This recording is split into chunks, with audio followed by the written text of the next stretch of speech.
I'm a businessman, yes, I'm an entrepreneur. Ooh, yeah. I'm a businessman, yes, I'm an entrepreneur. Ooh, yeah. I'm a businessman, yes, I'm an entrepreneur. I'm a businessman, yes, I'm an entrepreneur. Ooh, yeah. Crystal Mitchell, do you have my business plan? Good afternoon, everyone. This is the Business Zone with Crystal and Gilbert Buchanan, the small business paramedic. And today, Crystal, we got a great show, huh? We have a fantastic show. We, again, continuing on celebrating our community and our businesses that are in our community. So today we have two business owners. One is in the restaurant business, and he's a legend. His whole family has been a legend in the community, Mr. Greg Dulan, and he has his scholarship recipient here, so they're going to tell us all about that. I think I've heard of that guy. You think you heard of that? I think I've heard about him. Yeah. I've eaten there many times. So we're going to get to talk to him. And you know, Greg also has some amazing marketing skills he developed, and been watching him over the last 6 or 7 years. Maybe I can learn some tricks and tips from him. I think so. And then we are also blessed to have another guest that's going to be in the studio a little later on, Miss Joshandra Gibbs. Oh, the guru of digital marketing. Yeah, huh? You were very impressed with her last week. Oh, yeah. I can't wait to pick her brain a little bit. Hey, Marty, welcome to the show. Glad to have you. So, before we get started with our guest, it's been another wild ride from the Orange Circus in D.C. Wow, I don't even know what to say. I didn't run out of words. And you don't even have to pay to get in. You don't even have to pay to get in. This is better than Ringling Brothers Circus, I think, maybe not, because it's just so stressful sometimes. Yeah. So last weekend, I watched foreign movies the whole entire weekend. We could have been invaded by China last weekend. I would not have known it. Although I was watching Chinese movies. But I didn't want a Facebook. I didn't want anything where it could be interrupted by the clown show that comes out of there. And you would think the weekend, you'd think he'd go somewhere. Do something. It's not going to happen. So this week. The thing that concerned me about most of this is the impact and the effect that it's having on small business. Yeah. That's really, because at the end of the day, you know, we're the ones who get the shaft. We know that. You know, everywhere we turn as small business owners, you know, someone is telling us no. Right. So we got to make sure that we try to stay away from all that no stuff and try to create our own yeses. Yeah, we're going to have to, because it's definitely not happening from that side. No. And actually, it's so much going on that you didn't think that he could top himself, but he does manage to do that each and every time. Yeah. He should get an A for topping the most stupidest things that one can do in an hour, because he manages that. But it was kind of wild last week. And then you got the fires going on, and you got people. Did you see? I don't know if you saw that on the news, with a guy, the outraged driver and the motorcyclist coming in from Santa Clarita Valley. Is so crazy. Kicking cars. But I think it's and I think I saw something earlier this week on might have been on Facebook. I think it was on the news. It was actually talking about the trauma. Yeah. We're actually being traumatized, and so it makes people their sensitivities that much more heightened, and you get angry faster. And I felt a lot of stress this week. And just because every time you turn the news on, there's something crazy going on. And people being insulted. I mean, I don't get Trump in this thing. He He must have hated his mother. That's all I can say, because he seems to hate women on all kinds of levels. So that was just too much. The one thing that I was thinking about, Crystal, when we saw these fires going on, I'm thinking to myself, I know there's a lot of entrepreneurs out there who might be impacted or affected by those fires. So I'm wondering, do they have a system to store their documents just in case those fires wipe it out? You see what I'm saying? How they gonna have that? They don't even have financials. That's what I've been thinking. You know, I'm going, you know, this is a good time for them to really, you know, have access to our small biz pro system. so that they can store all their key documents and access it, whether it's a catastrophe like the fire or whatever it is. Years ago, and this is probably just after the recession, my brother-in-law, he had this product. It was a backpack, and he called it the Survivor Pack. And in that pack, it was for disasters, because if you really think about it, and I think on the news I heard a couple of people say, "Oh, we ran in, we grabbed things that we thought were important to us, and then we ran out." So there are certain things that cannot be replaced by insurance. Your family pictures, any documentation that you have, your bank account. So if all your personal data is at home, insurance documents, it's going to take you a little longer when FEMA comes in order to replace that. So my brother-in-law had this. It was the Survivor Pack, but the backpack had a patented compartment in the back that you actually could have a suit. It was like a warm-up suit, really well quality. It was made in China. And you could pull it out, and it's set in the back of the pack, so you could keep your pertinent documents there, money, batteries. So it just sits in that pack. It just sits in that pack. So when it's time to leave, you just grab it. You just grab it and go. That way, and it had, and so for the adults, it even had an extra change of clothing. He had the water. He had some of the army, the food that stayed for 3 or 4 days. So you could actually survive for 3 days. Now, is that packet fire prohibitive? That means if there's a fire around that packet, he had it with fire retardant.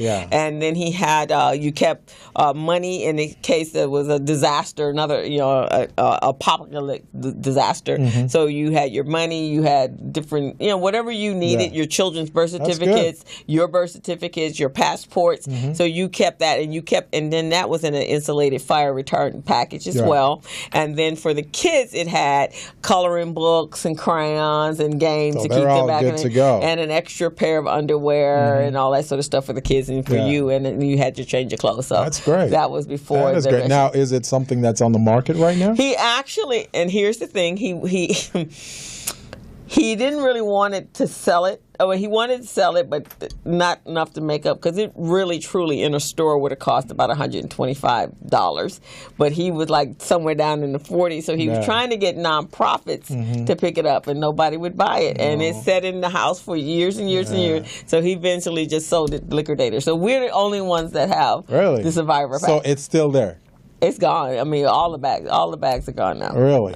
So do you have the design? Yeah, he has the design. So you might want to brush that baby off. And not me, it was him. Patent that thing and the patent get it out in the marketplace. Yeah, because you never know. It's already patented? Yeah, it was patented. That's probably your retirement there, Crystal. Yeah, that was my brother-in-law's baby for a long time. But nobody saw it like that. Because maybe he was targeting the wrong market. Because he's going after nonprofits. They don't have money to buy it. Well, he went. I introduced him to my connections, and he went to sports organizations. The schools are required. The elementary schools are required to have a Survivor Pack in class. They leave them there and nobody would buy it. Nobody got the concept of it, and they didn't want it. Sounds like a product for Shark Tank. Probably, yes, for sure.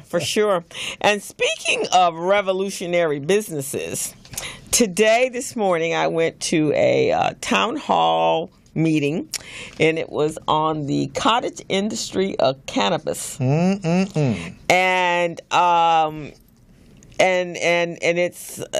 it was a town hall, and the assemblyman that actually crafted it, I think his name is Jones Sawyer. He crafted the legislation to make cannabis legal. Not just from a medical side, because the medical side's been there for a while. And unbeknownst to me, which I had no idea, that people who have been in this business for the last 20 years making money. Everybody but us. Well, it's just like Prohibition. That's been going on for many, many years. It's one of those on-the-ground markets So that's what's been going on here. They just bringing it to the forefront now. They're just bringing it to the forefront. So I found out, and this is, I got a timeline that for marijuana legalization in the city of Los Angeles. Now, the city of Los Angeles is totally behind this because this is going to be the next, it's going to be a revenue source for them, just like alcohol. And so this is kind of like the prohibition after alcohol. So 36% of the profits, of the gross profits, will be taxed. They will tax 36% of it. So that's some nice revenue for the city, right? So, but there's a lot of regulations. There's a lot of compliance. But one of the things, the key things that I heard today was that legislation has been passed that those African American and brown, black and brown, that have been incarcerated for having a joint on them or what have you, they, even though that was a felony, they now will be in their legislation is indicating that they actually can own a business in the cannabis industry as well. Wow. So that's interesting. That's turning the economy around. That's going to turn the economy around. They're looking at creating jobs coming out of it. Teaching, going into the high schools, teaching the kids botanists, becoming botanists. They're going to have chemists. They're going to have inspectors. They're going to have engineers because it's going to be very highly regulated. So it's a new cottage industry, a disruptive cottage industry. It is a disruptive thing, and it's amazing because, as you know, the cannabis industry, it's not one of those where you can go to the bank and get a line of credit or a loan to fund that business. It's just not going to happen. Right. Because the federal government, they'll not touch it. Right. But grants, they have grants that's going to be set aside for $20 million to start off, and then it will continue to grow. But the state of California, being there even legislation on that they're going to use it because it's a sanctuary city, so they will use it to help with the with those that may be possibly deported. So they had, and mental illness, and there was other joblessness and job training and homelessness. That's where the revenue is going to be targeting. And so Cherie Franklin, who is the founder of a new organization called Think and Grow Lab, is an accelerator incubator hub that's going to be bringing advanced innovation on technology and sustainability and substandardization of the urban agricultural industries, and so helping people develop manufacturing. She's talking to me about compliance on the accounting side. I've talked to her about accounting, all the other compliances and training, and there's going to be highly regulated regs that for training and teaching individuals how to be business owners, because in order to maintain their license, they have to stay in compliance. That's good. That's a very good thing to do. Many small businesses right now, they're not really regulated, so they don't feel like they need to abide by compliance requirements. Right. So this would be a good thing that forces them to be in compliance. In compliance. So it's going to force them to do that. And so the Think and Grow Lab is actually going to be, it's a hub. So all of our organizations, they had like a lot of the social organizations there, the coalitions there that are fighting for fairness and equal rights for, and the keep from imprisoning us. That was one of the things that the assemblyman talked about was they had a conversation, and when you go to a medical marijuana dispensary, you come in, you get in your car, and you throw your bag into the seat right next to you like you do anything else. But then this guy who was a sheriff said, well, wait a minute, no, you won't be able to do that. You're going to have to really think this through because you don't want yourself to be set up. So maybe you need to put it in like alcohol, like an unopened container in the trunk of your car. Because he says anything, because there is going to be a component that's still looking for ways to lock us up. Oh, yeah. So even though it's going to be completely legal in January 8th, I think it's January 2nd, 2018, it's going to be completely legal. Wow. That's amazing. 6 months from now. That's amazing. That's another way to boost the employment rate in the state. Very good. Yes, exactly. Yeah. Because teaching them, I mean, just so many components, even from a manufacturing standpoint. And that was what the assembling was talking about. You know, in Alameda, you have all of those manufacturing, and we don't have any manufacturing in this country. So there you go. And then edibles and all that kind of stuff. I think that's going to be interesting because then a lot of people in the on-the-ground economy is going to start surfacing. So when we thought the unemployment rate was X amount, then we're going to see that it's going to take it down even lower because a lot of these folks are coming out that we didn't even know about. Right, because it will be a whole new influx of jobs. Yeah. And one of the ladies, I think you may have met her, she does the licensing out of the city of Los Angeles. Her name is Lily. Wow, I have her card. Yeah. But she was telling everyone, when you start looking for employment, go to the workforce centers because those are going to be the ones that they're going to put on training to develop employees for them. So don't go to Craigslist. Go to the workforce centers because that's where all the focus is going to be on training and developing them. That's excellent. That's excellent. So it's going to be pretty fantastic. Which so another like an Uber or Lyft or another disruptive technology. I know, right? That's how we've got to do it right now. Because if you go by status quo, you know, you won't last too long. So you got to come in with something that's different, it's unique, and disruptive. So it'd be just like the prohibition when alcohol became legal again. That's right. So that'd be great. For those of you who are just tuning into the Business Zone, this is the Business Zone with Crystal and Gilbert Buchanan. And if you're not familiar with our platform, what this program is, it's a supply diversity program which brings contract providers together with entrepreneurs. Our program helped to facilitate the training and the compliance level of small businesses so that they can tap into contract opportunities with contract providers and also build their capacity for lending so they can obtain funds, making them bank loan ready. Yep. That's exactly what's going to happen. So, Mr. Gilbert, next week you are going to be holding down the... I'm going to hold the fort for you. You're going to hold the fort for me because I am going to be in the... at the Gaylord National Resort at a conference, the PNC conference, which is the Power Networking Conference.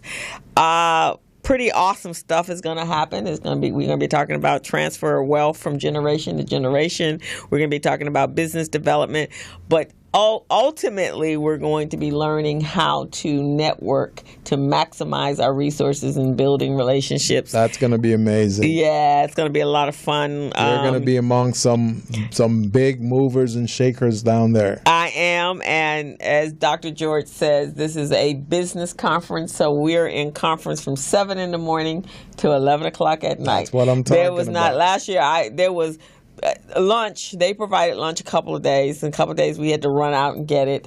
There was a little bit of tiny exercise in the morning that you could go out and network and all day, just back to back to back to back. But there was some amazing people, and I was on a high for about a month. So expect me to be on a high when I get back. I can't wait. I know it's going to be phenomenal. It's going to be. I'm very happy that you're going there, Chris. Yeah, I'm looking forward to it. And Willie Jolly, who is an amazing motivational speaker, he's going to be there. Just a class act. Roland Martin, he's going to be there. Dr. Randall Pickett, he actually was the winner of the first black winner, probably the only one, of the Regular Apprentice when Donald was normal. Right. I remember his early days. So they're going to be there. Who else is going to be there? Jerry Foster, for those of you out there on Facebook land in the audience that knows Jerry, but just some profound individuals that are doing business. That's great. Because they do business differently back east. Oh yeah. I'm from back east. So. Yeah, they do things a little bit different back there. So I was very impressed last year. This will be the Power Network of Fraser Net's 30th year in business. Oh wow, that's amazing. And then this is the 13th. I believe it's the 13th conference that they've had. That is great. Mm-hmm. So I know you'll be coming back with a wealth of knowledge. I will, and probably some individuals that we can Skype in for interviewing purposes. And also, Crystal, while you will be gone, our anniversary is coming up. Our anniversary is definitely going to be at July 8th. We will have been on the air for 1 whole year. 1 year. Can you believe that? Hooray! And it went by so fast. I know. It's amazing. Somebody I was telling them, like, really? Mm-hmm. You've been on the air? You guys been doing this for a year? For a year, but it's been a lot of fun. So the thing about it is that the first year was a startup year. The second year is going to be phenomenal, because we've got a lot of plans for year 2. We do. We're going to take a lot of small businesses from 0 to 60 in 5 months. Yes. And it's going to be amazing. The training program that we're launching, Crystal, we're going to do a 5-part training. We're going to select 10 small businesses, and we're going to do 5-part training where we're going to do certifications, how to become certified so you can do business with government and federal entities. We're going to do cash flow management, which Crystal is going to be the star of. She's going to teach them how to do bookkeeping and accounting and payroll. And cash flow and cash forecasting. Forecasting, ratios, and all of those things. And then we'll have the business infrastructure, how to develop and set up your business the right way, and all the compliance requirements to that. We're going to do procurement. We're going to teach them how to bid on contract opportunities, how to become contract ready. And then finally, we're going to do, I think it's a statement of qualifications. Yes. How they can develop their statement of qualifications. So that's going to be a phenomenal process that we're going to have in year 2.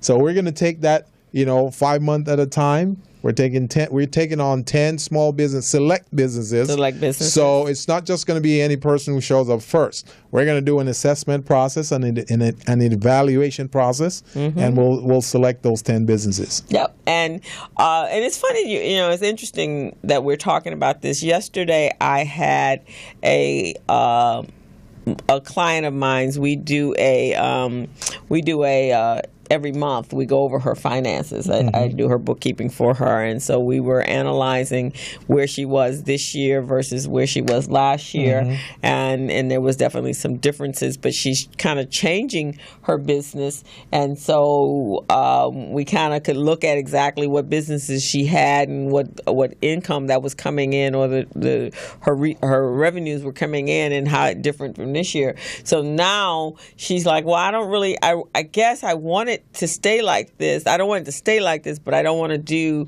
what I did when I first started in business, which is you take all monies when you first start, right? And now she's becoming much more selective, right? Because she's realized that if you have a difficult client and you're not charging that much for them, because in the beginning you just wanted somebody to come through your doors and utilize your services. Yep. So you're not really even charging what you should be charging based upon the amount of time. But she has employees, she has contractors working for her. So now we got to be a lot more selective about how we do business, right? Not all clients are good clients. Not all clients are good clients. Sometimes you got to fire some clients. And that's what she has had to do. She's had to fire some. She had to let some just go the wayside. But it was funny because when we first started the conversation yesterday, she goes, I need help. I have never been in a position where my businesses or the people that were my clients weren't paying. So she had 2. She goes, this doesn't feel good. I was like, right, you've done the work. And so one person actually just almost insulted her. So she's like, what should I do? Send her to collections. Is she a consultant? Yes, she's a consultant. See, they need to come to our class so we can teach them what to do. You're right. Because rule number 1, when you're a consultant, you do business by contracts. Well, she has contracts. In fact, the lady that she has contracts, and we've already had all of that in place. She does contracts. There's on the invoicing. I've told them the dates of service. We're going to charge a percentage of late fee and return fees. I mean, we got that all done. But what happened was, the lady called her back and said, well, I was a consultant too. And so she told her, she goes, how are you charging me to meet with me? And she goes, you're not supposed to do that. She goes, this is my business. I can do whatever I want. So I told her, I said, one thing that I do is I take half up front. Right. I get a deposit before before the first pen goes to pencil, before I open up QuickBooks, I didn't take my deposit up front. And also what she needs to do, she needs to set up an electronic payment system. We have that. So if that's in place and she's not getting paid, then she's not doing any work. You see what I mean? If they're not paying, then you don't do the work. Right, exactly. Then there's no way they're going to owe you. Yeah, so she stopped, she halted work because she's in the social media management. So once you start doing on Facebook and so forth, it's very subjective. I mean, if you don't, she told her, well, picture you took was crooked. Really? Yeah, they will find fault. Right. And that's why when I say contracts, there are certain documents you're going to use to have people approve certain work. If they approve it, whether by email or through that written documentation, then they already approved it. They agreed to it. So they can come up with any kind of excuses they want in the long run, but it's not going to affect you and the way you do business or how you collect your money. Exactly. So that was but again, it's the analyzing your business. If you don't sit down and have this conversation with your financial consultant, then you don't know where you are in your business, right? So this is what we've been doing since since the beginning. She's been my client for 5 years. You know what I think I'm going to do? I'm going to include that personality profile system, KYP, as part of my assessment to a client. So when they take that and I see where they fall, I can determine whether or not I want to do business with them. No, I think that's a fantastic see what I'm saying? thing. Yeah, I think that's a good idea. Because if you know someone is cantankerous, and they're going to question everything that you're doing or what you're presenting to them, then you don't want to waste time with that client. No, you don't. The rule is 20% of your time should be spent on 80% of your client. Exactly. That's the rule. You can't be spending 80% of your time on 20% of a client. And you're not going to make the money you're supposed to be making. Right, exactly. You see what I mean? You're right. Especially in a service-based business. Especially in the service-based business. It's different when you got a product-based business. So we got to quickly discern that and make a decision whether or not we want to do business with those folks. You do. Yeah. And I know, you've been in business for a while. You kind of get to that place. You know who's going to pay you and who's not going to get, because it already starts. In the initial, you can kind of hear it. Okay, there's a signal there. There's a signal here. But you got to know that you don't have to do business with everybody that comes through your door. And we're here as advocates. We're here to help small business. And so at the end of the day, we're here to help. But when we see that small businesses are trying to take advantage of our time and resource, then we have to put our feet down. Right, because it's disrespectful. Disrespectful. So we got a few minutes before we go to break. So the last thing I want to talk about, and this is for anyone out there that has a child between the ages of 14 and 18, we still have a few spaces available in our one-of-a-kind summer biz camp, entrepreneurial camp for kids. I keep saying I'm gonna come help you with that. And I keep getting so busy, but I'm going to try. And you're going to try? Okay, well, I'll send you the information. So we're going to have 24 children. They're going to teach them how to be entrepreneurs. They're going to write their own business plans. We're going to do something kind of fun and exciting this time. We're creating a pain in the industry, and it's our sponsor is, one of our sponsors is American Airlines. That is great. So we're going to create a pain, and the kids are going to have to solve that pain, and then that pain will become the business, and then we will teach them all the fundamentals of business, the entrepreneurial mindset, and then from there they will write a plan, and then at the end they will do a pitch. They will create a pitch deck, and they will present that before judges, and then they will have the opportunity to win the first, second, and third prize. That is a great concept. Very phenomenal concept. Yeah, they will have everything, a business plan created in 10 days, so that's unusual, right? And you have, exactly. I have some adults that never finish their business plan, man. It takes at least 30 days, 30 days to generate generate a business plan, and that's if you're on top of your game.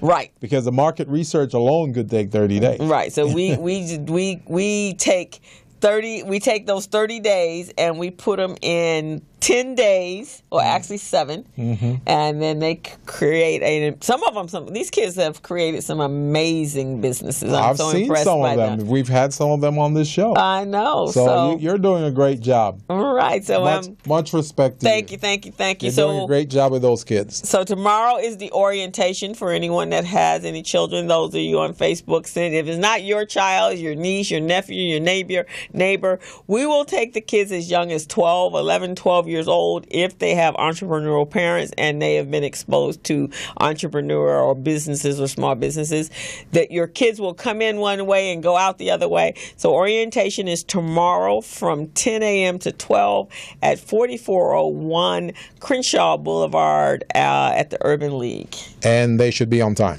And they should, you can't be a businessman on time, man. A lot of business owners, when you tell them 10, they show up at 12. No. I thought I was supposed to leave at 10. No. We will be gone at 12 because I have things to do because I got to pack. So 10 o'clock to 12 o'clock tomorrow at 4401 Crenshaw Boulevard. If you have any questions, you can give me a call at 323-447-7272, and I will look forward to making sure you get an application, and we'd love to see you tomorrow. And with that being said, we're getting ready to bring on our first guest on the show, Mr. Greg Dulan, and our other guest, who is a scholarship recipient, very bright young lady, and we can't wait to delve into her mind to see where she's headed right now. So it's now 3:30 in the afternoon. You're on the Business Zone with Crystal and Gilbert Buchanan. We'll be right back. Hello, meet Larry. Larry is a general contractor. Larry is very good at his craft, but Larry has a very tough time managing his paperwork because he is busy taking care of his clients' needs. Larry just cannot find his important business documents when needed. Larry is also being passed over for bid opportunities from prime contractors because he is perceived as not ready. He doesn't know where his business license, certifications, insurance, and other key corporate documents are located most of the time. Lucy owns an auto body and collision repair shop and has been using a business management and procurement assistance program called Small Biz Pro to keep her business organized, business ready, contract ready, and bank loan ready. Small Biz Pro is a 3-in-1 cloud-based business management, procurement, and market research assistance system designed to help businesses become business ready, contract ready, and bank loan ready. It also provides back-office operation solutions for small businesses. Lucy is able to stay ahead of her competitors because she uses Small Biz Pro to manage her business daily. Lucy just clicks on Small Biz Pro from her tablet, mobile phone, laptop, or any internet-accessible device for data retrieval, and she's got it. Lucy introduces Larry to Small Biz Pro, and now Larry is more organized and can now find all of his documents and new bid opportunities in seconds. Larry now saves $120 in labor costs for each missing or misplaced document. Just simply go to your web browser and log into smallbizpro.net and register today for a limited 30-day free trial offer. Services start as low as $1 per day. Let's put the competition out of business. Small Biz Pro. If you stay ready, you don't need to get ready. Register now at smallbizpro.net and begin saving money. Email info@smallbizpro.net or call 626-533-1186.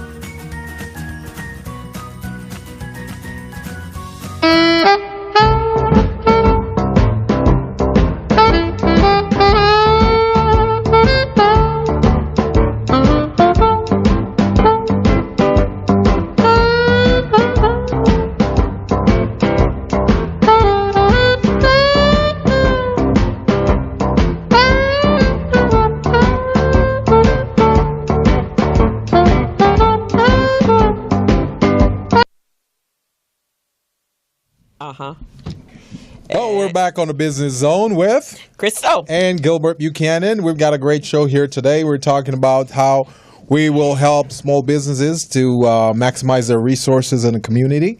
And we've got two special guests in the studios today. Crystal, who do we have?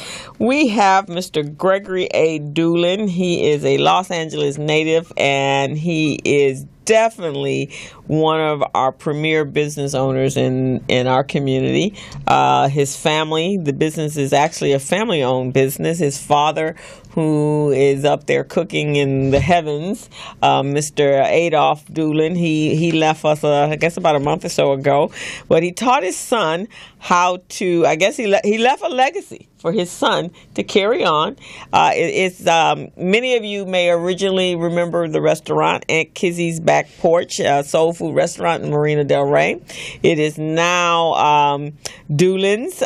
He King of Soul, Adolph Dulan created. He was on his business is on Manchester, and Greg's business is right down here on the Crenshaw Boulevard, or the Crenshaw Strip, as we like to call it. Mm-hmm. He has fantastic soul food, comparable to my brother-in-law, so I don't have a problem when I go out to eat.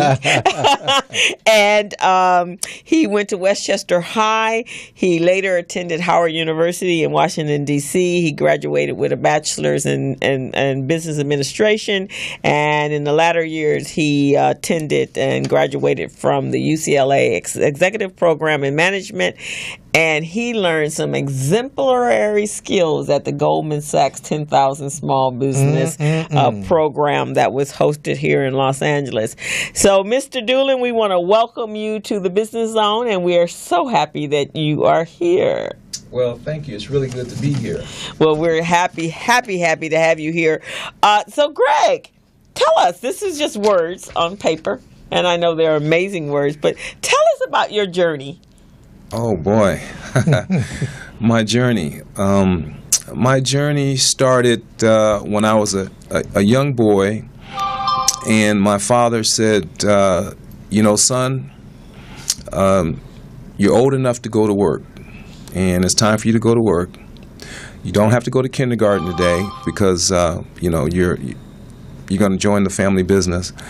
And we started off working young. I started off in the hamburger business, rolling hamburger meat, peeling potatoes. Eventually, I became a cook, then a cashier, and then at 15 or 16 years of age, I was running a hamburger stand.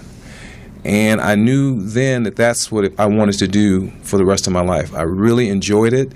It was a challenge. It was exhilarating. It was different. For the most part, I loved the customer interaction. Sometimes it wasn't so great, but I loved the fact that owning your own business gave you, autonomy. You were the captain of your own ship, the master of your own fate, and I really appreciated that exposure. So. And I learned this recently. I did not know this because I didn't grow up here in Los Angeles. That the first business was a hamburger business.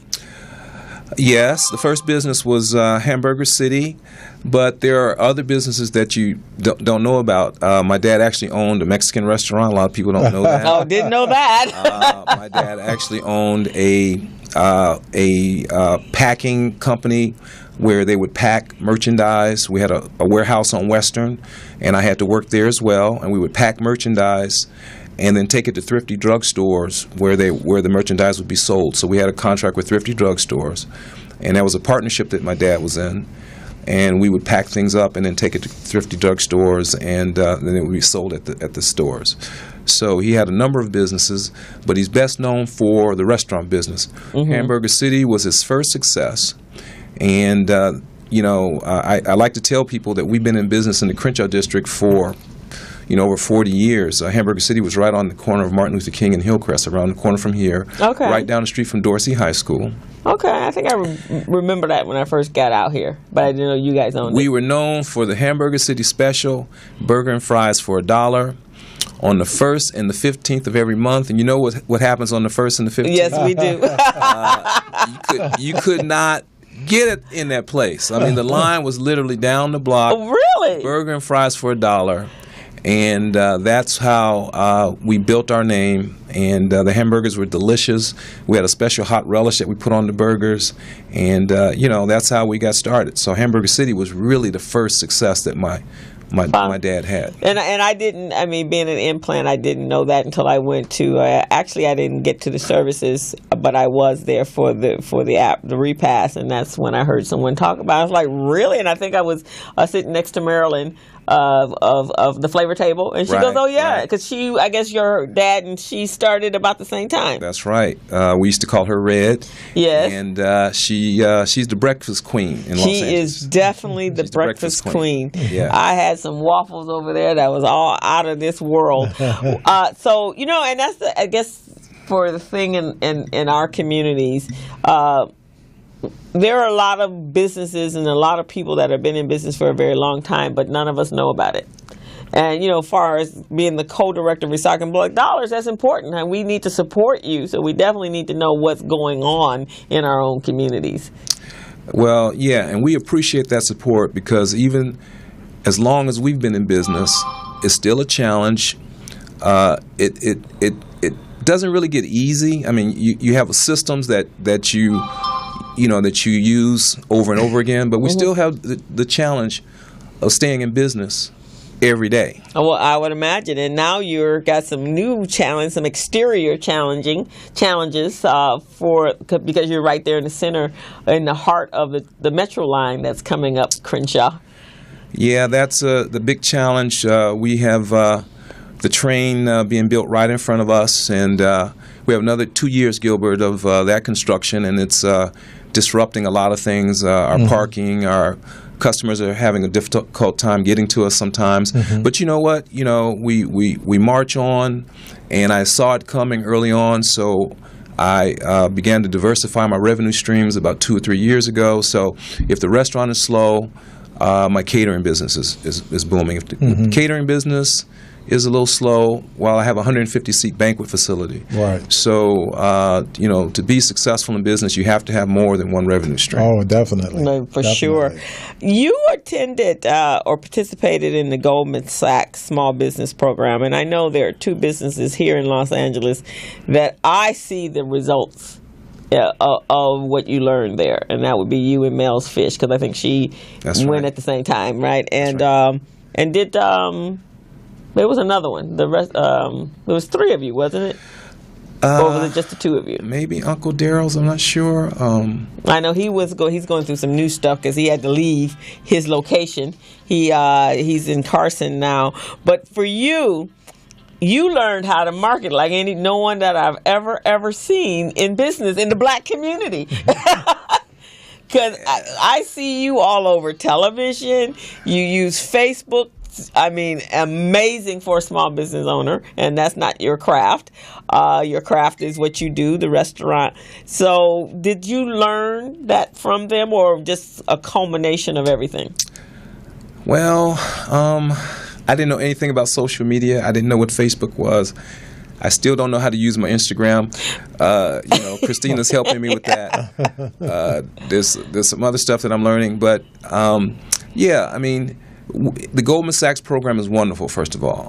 We had to create a growth plan, and I like that type of education, so I just dove in, and I loved every minute of it. So, you use different techniques to expose your brand. Okay.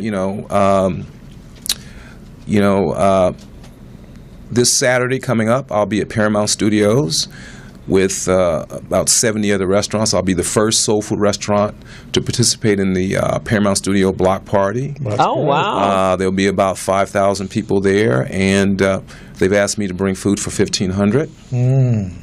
And I'll be there, and my banner and my brand will be there, and all the movie and studio execs will be there, and I'm going to get a lot of business.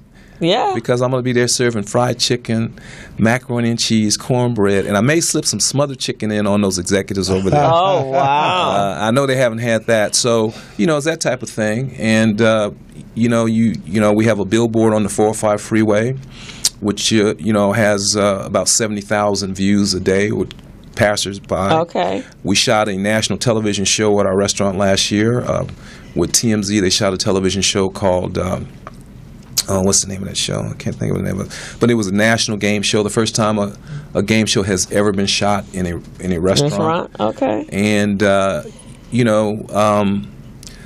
just try to think of ways.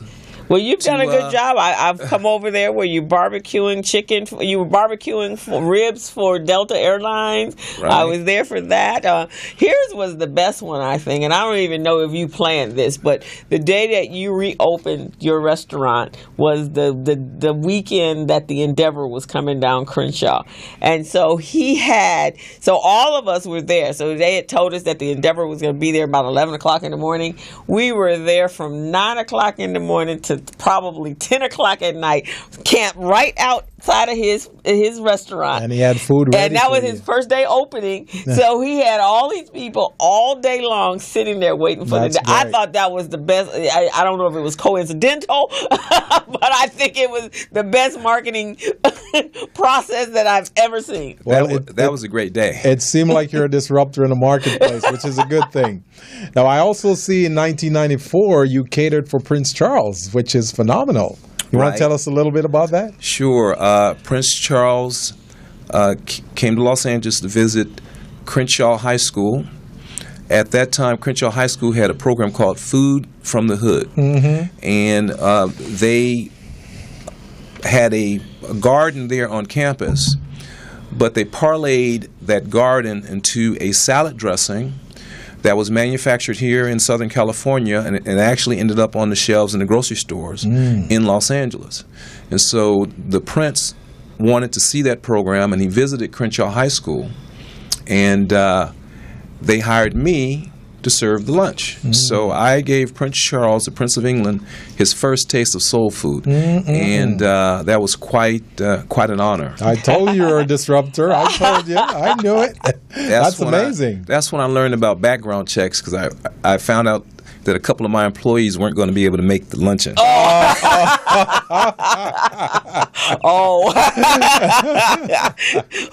But you corrected that thereafter, right? Just in case Obama showed up or somebody, right? All I know is I made it. Well, that's important. Well, and then you do a lot of community, which is outreach, which is also another way to market your business, because I see that you've sponsored the West Los Angeles Boys Scout Troop 848 for their annual pancake breakfast. I've heard you talk about that. I know you're an alpha. Are you an alpha? Yes, I am. Okay, you're an alpha. I know you've done a number of programs and sponsorship of breakfasts with them, right? That's correct. And then you've done the Debbie Allen Academy for their gala, and then what else we got here? The Baldwin Hills Relay, which is soon, isn't it? Next week or? It was last Saturday. Week? Christina came out and helped. We fed 600 breast cancer survivors and volunteers. I believe that was my 10th year doing that. And when you go out and you give back, it always comes back to you. And I have a growth through giving philosophy. I take my marketing dollars and I put it in the community. And I find that it helps me to grow my business, but I'm also able to do good at the same time. And so I think that's a win-win combination. Well, that's fantastic. So now you have a new program, right, for the community. It's a scholarship program in your father's name. That is correct. And today we have the recipient, this beautiful young lady who is here, Christina, and I'm sorry, what? Hill. Hill, and she is the recipient of the Adolph Dulan. Dulan. You tell him. Okay, so yes, tell us. Welcome to the show, Welcome Christina. to the university. Thank you. So my name is Christina Hill. I just graduated from Dorsey High School. I'm planning to attend Howard University in the fall to study marketing. I met Mr. Dulan at a career day at Dorsey. He gave out 50 business cards. I happened to be the one that called him. Out of 50? Yes. Oh, so nobody else called him? I don't know what they were doing. Unbelievable. That this is a business. This is opportunity. Exactly, opportunity. So that's amazing. I called him one day. He invited me to his office. We spoke a few times, and then it was this idea that he had that he wanted to have a scholarship in his father's name, but he wanted it to be an entrepreneurial scholarship. So I could have easily just written an essay, and then he could have asked other people to write one, and the best one gets like $500. But no, he said, I want you to work for it, like practice your marketing and That's good. your entrepreneurial skills. So I have 150 tickets. Well, not anymore. I sold some, but the idea is having 150 tickets to fill up his venue hall. And he's donating all the food and to the banquet, and then every single dollar that is made for the banquet goes directly to my Howard tuition. Oh, that is amazing. Well, fantastic! That is amazing. Congratulations. That's great. Well, job. I know enough people that I can help, and our other guests over here, I know she know a lot. I know a lot of people. That's good. In fact, I belong to a women's group called the Bella Network. And so there's at least 755 of us. All right. That's and amazing. And a lot of us are all from the View Park area. Nice. And so we're all about mentoring and helping with the tribe behind every woman to bring her to success. So one of the things that we're doing is reaching out to the young college-aged young women and helping and mentoring them. So I'll make sure you give me the information, and I'll make sure we reach out to them and see if we can get Greg's banquet hall full. He's making all the good food, Pick what you want to eat. It's July 18th at 6 o'clock p.m. So if you want tickets... Okay, so we got to get on July 18th. 18th, so we got a short window, so we got to work hard, right? Yes, We'll definitely put it over our social media so we can get it out there. Thank you. Yes. So go ahead, Crystal. So had you eaten at Dulan's prior to? I have. Okay. I get the smothered chicken. My favorite is the fried chicken. Really? And I will tell Greg this myself. Now, I live in a household with my brother-in-law, and that's the only thing he knows. I mean, his thing is macaroni and cheese and greens. And and generally we don't eat macaroni and cheese outside of the house. We don't have to. And he does oxtails. So it's a standing thing in our family. My nephew says, we were somewhere and they were asking about macaroni and cheese, and they were selling. He goes, "Is it like Daddy's?" And we're like, "Probably not." He goes, "Okay, I don't want any." So we don't usually eat macaroni and cheese and greens outside of the house. But I eat. That's what I order every time I go to Greg's: is fried chicken and macaroni and cheese. That's quite amazing. a compliment. Oh, definitely. But when I go there, I order the oxtail because I'm an oxtail kind of guy. He's a Jamaican kind of guy. That's right. So I gotta connect all the dots. I gotta get my oxtail when I go there. So I really love it. Now I'm gonna give you a compliment for him because we usually go to Jamaican restaurants. Yes. And the very first time I said, "Well, let's go to Dulan." He goes, "What kind of food is that?" I said, "Well, it's soul food." He goes, "Oh, okay." So we get there, he gets the oxtail. He goes, "They have oxtails?" So he was all excited. My eyes lit up. He lit up because that's what he orders. That's right. That's right. So do you live in the area? Yes, I do. I live in Baldwin Hills, so Dorsey's actually my home school. Oh, okay. Excellent. So shout out to Dorsey High School. And your brother, did he go to? Oh no, he went to private school. He went to Loyola. Oh, and when did he graduate? He graduated in 2015. Let's see. My nephew graduated in 2014. They probably know each other because Who's your nephew? Trenton Graham. Oh, okay. Yeah, it's a whole crew of them. Yeah, you'd be too young for them, but yeah, you'd be too young for them because he just graduated from University of Dayton. Okay. Yeah, and so his whole crew of them, but it's all the young men that were in the area, and they went to different schools and all the parties, so forth. So, are you excited to go to Harvard? Howard. I'm sorry. The real HU. Yeah. I know. I'm super excited. I've been wanting to go to Howard since I was 12 years old. So when I was sending out college applications, my counselors were like, "You have to apply to some Cal States or UCs." I said, "No, I'm applying to Howard." When do you start?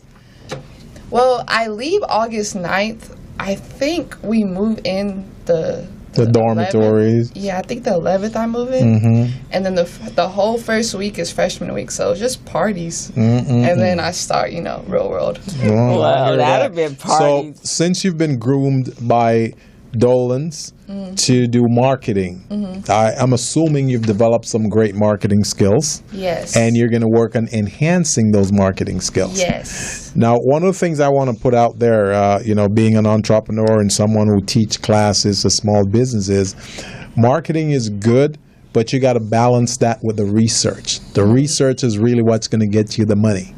So you can do marketing for small businesses by trying to connect the dots and being an ambassador for that small business, but having that data, the statistics, that's key. Okay. So that's something you definitely want to work on. Okay, I'll keep that in mind. 100%. Oh, yes. And you can sell that data. See what I mean? That's additional revenues coming in there for you. Right here. That's what I'm talking about. Exactly, yeah. Are you planning on pledging?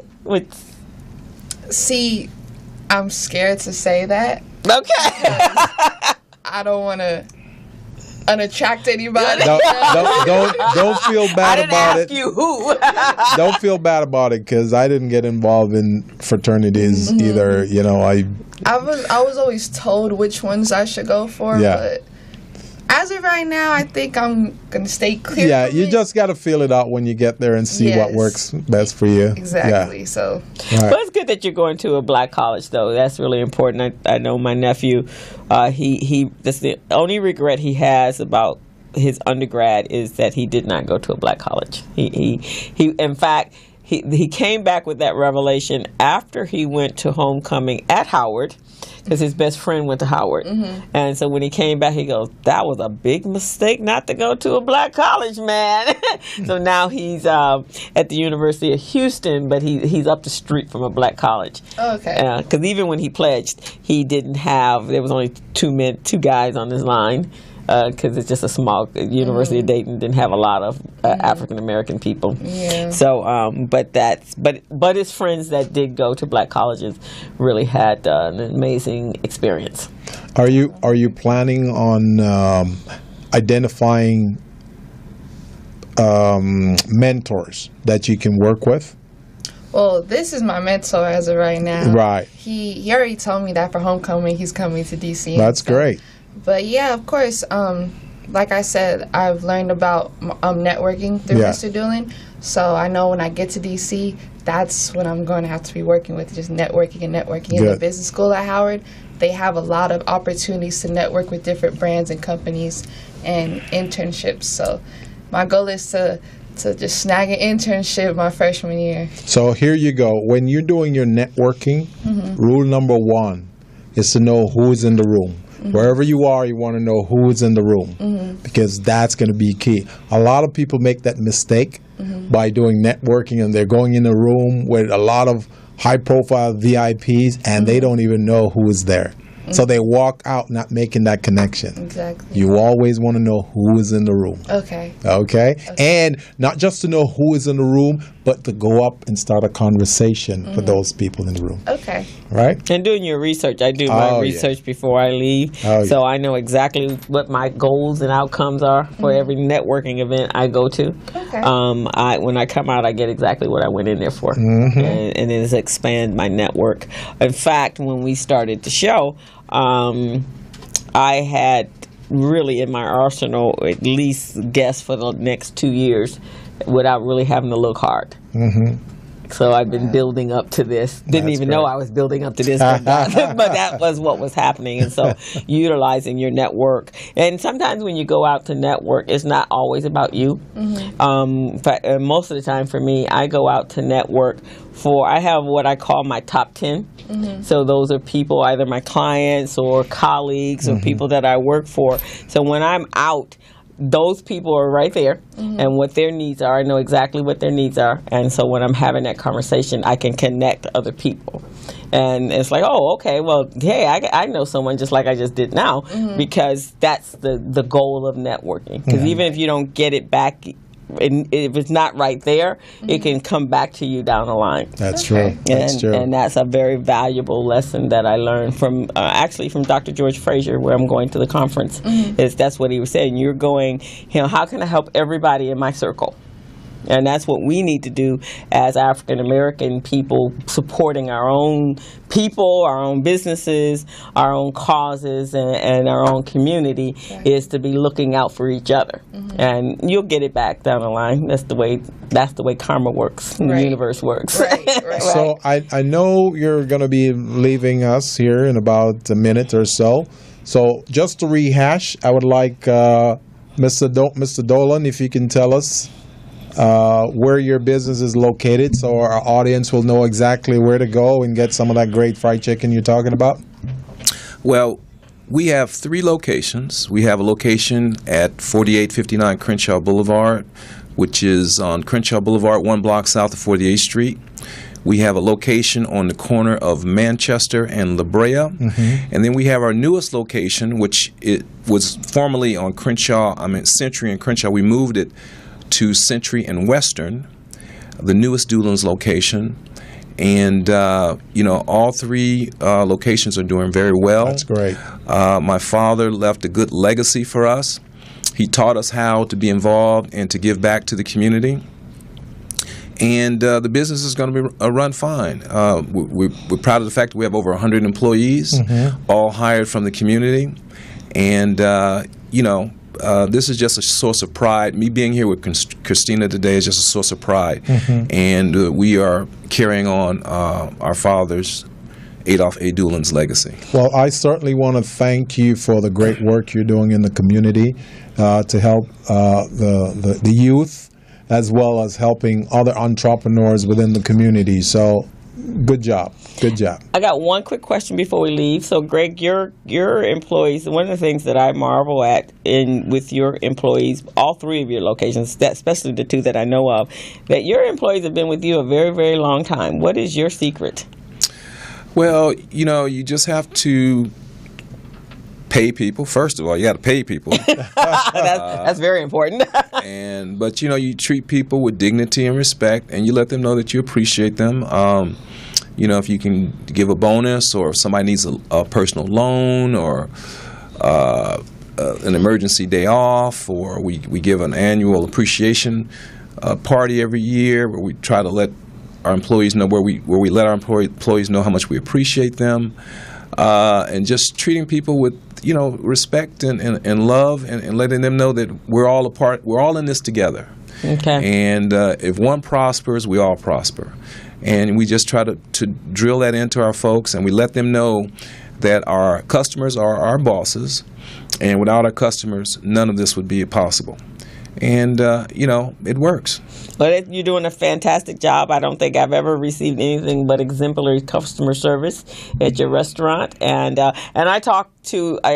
actually, in conversation with many other restaurant owners in the community, I always tell them how long your employees have been with you, and that you're doing something right, because they're always complaining that they have high turnover. So I told them to come talk to you to find out what your secret is, because you guys don't seem to have that problem. No. And Christina, we just wish you all the best. All the best. And however we can help you, we are definitely here for you.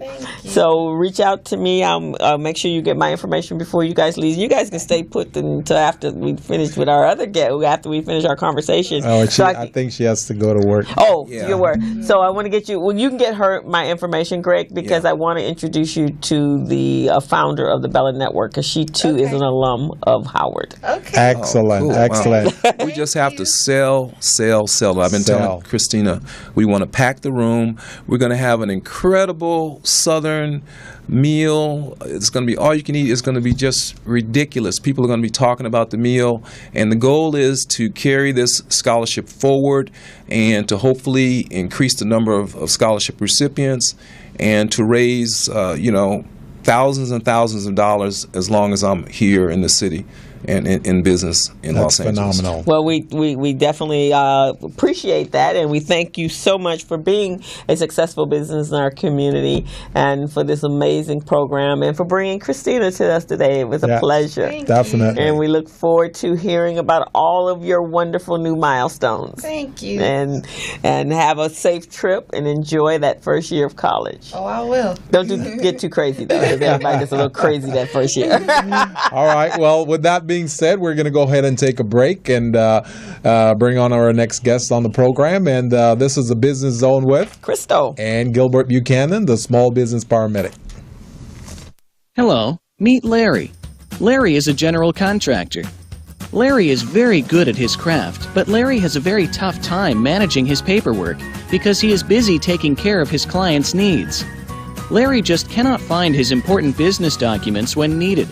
Larry is also being passed over for bid opportunities from prime contractors because he is perceived as not ready. He doesn't know where his business license, certifications, insurance, and other key corporate documents are located most of the time. Lucy owns an auto body and collision repair shop and has been using a business management and procurement assistance program called Small Biz Pro to keep her business organized, business ready, contract ready, and bank loan ready. Small Biz Pro is a 3-in-1 cloud-based business management, procurement, and market research assistance system designed to help businesses become business ready, contract ready, and bank loan ready. It also provides back-office operation solutions for small businesses. Lucy is able to stay ahead of her competitors because she uses Small Biz Pro to manage her business daily. Lucy just clicks on Small Biz Pro from her tablet, mobile phone, laptop, or any internet-accessible device for data retrieval, and she's got it. Lucy introduces Larry to Small Biz Pro, and now Larry is more organized and can now find all of his documents and new bid opportunities in seconds. Larry now saves $120 in labor costs for each missing or misplaced document. Just simply go to your web browser and log into smallbizpro.net and register today for a limited 30-day free trial offer. Services start as low as $1 per day. Let's put the competition out of business. Small Biz Pro. If you stay ready, you don't need to get ready. Register now at smallbizpro.net and begin saving money. Email info@smallbizpro.net or call 626-533-1186.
is your contribution margin is actually your profit. So it costs you how much to make it? Okay, and you're selling it for $60. So your profit margin is?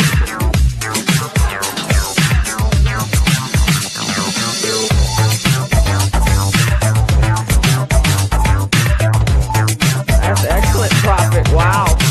Okay. So thank you very much. Anybody else have any questions?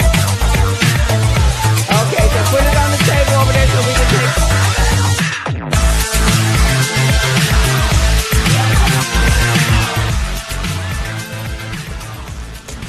Welcome back to the Business Zone. This is Crystal and Gilbert Buchanan, your small business paramedic, and we had a great show here today, and we're stepping into part 2 of the show. We've got an excellent guest on the show. Crystal, who do we have? We have Miss Joshandra Gibbs.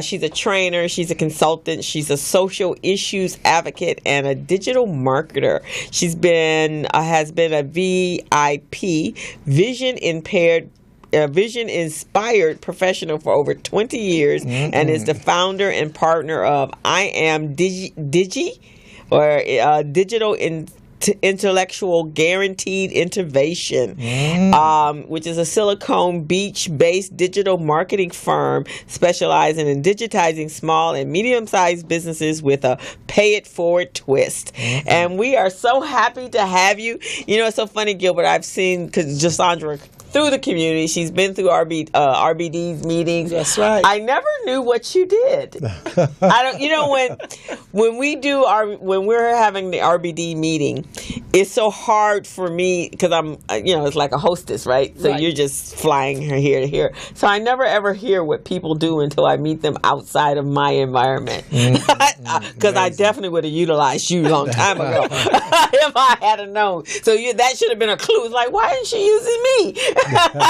So, but we are so happy to have you here. Well, thank you for having me. Welcome to the Business Zone. So that was just some words. So tell us really who you are and what you do. Well, actually, I got into digital marketing by accident. Okay.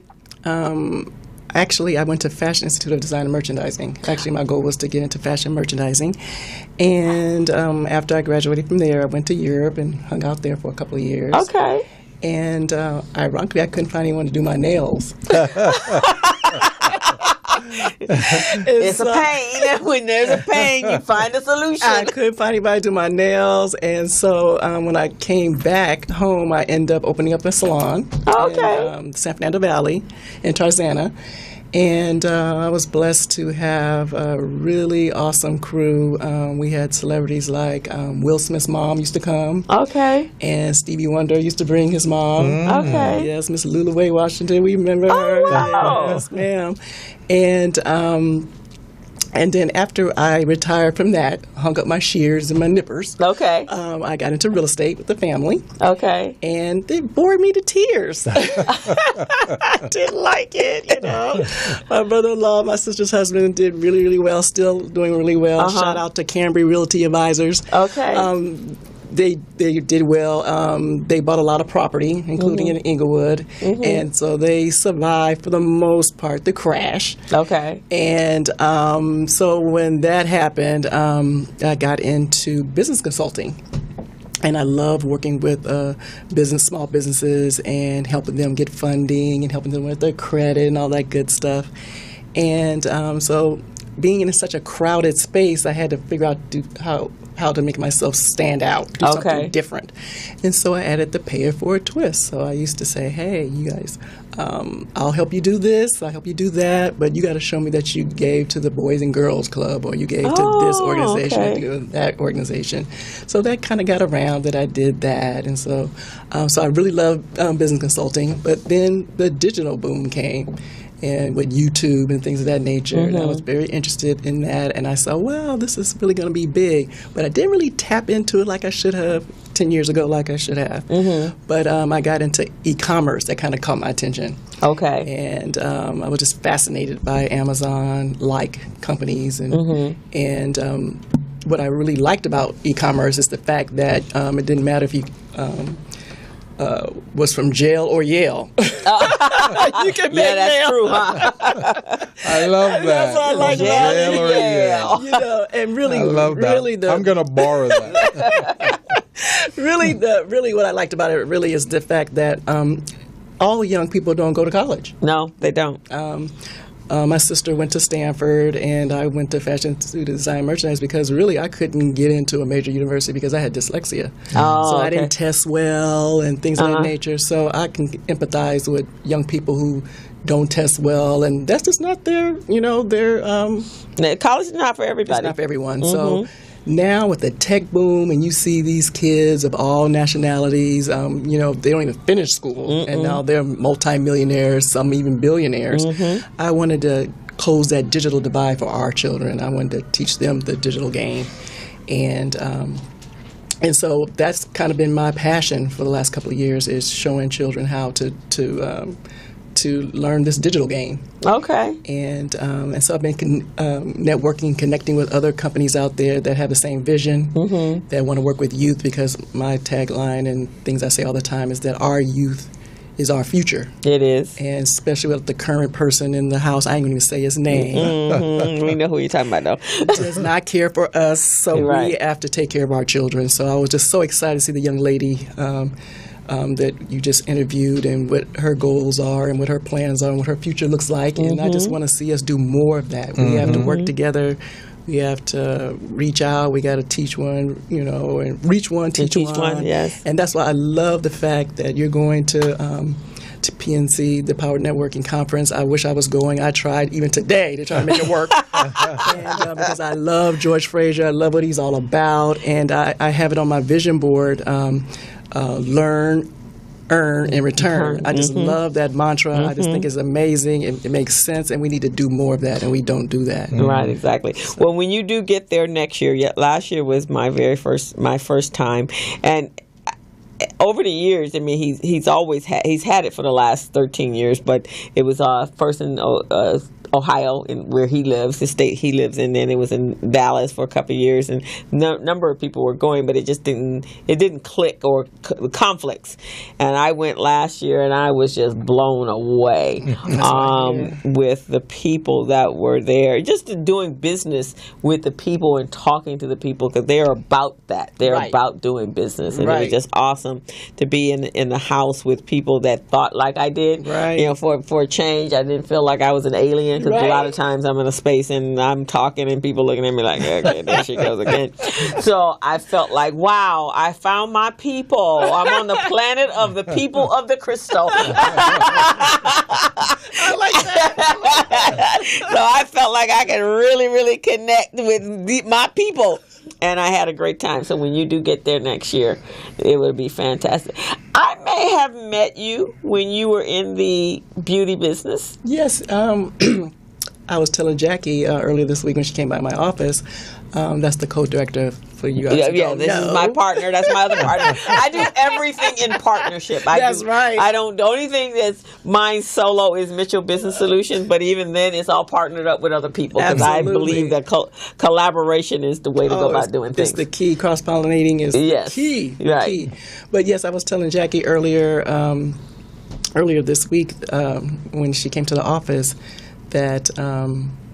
I lost my train of thought. Well, I want to tell you why. I think I know you because. Oh yes, I remember. That was my space. I was building, growing, or actually developing a business in the men's grooming business. Okay. And I think I met you possibly at a convention or the Black Expo or somewhere. Maybe the Black Expo. Yeah, I think I met, and I think we had that conversation.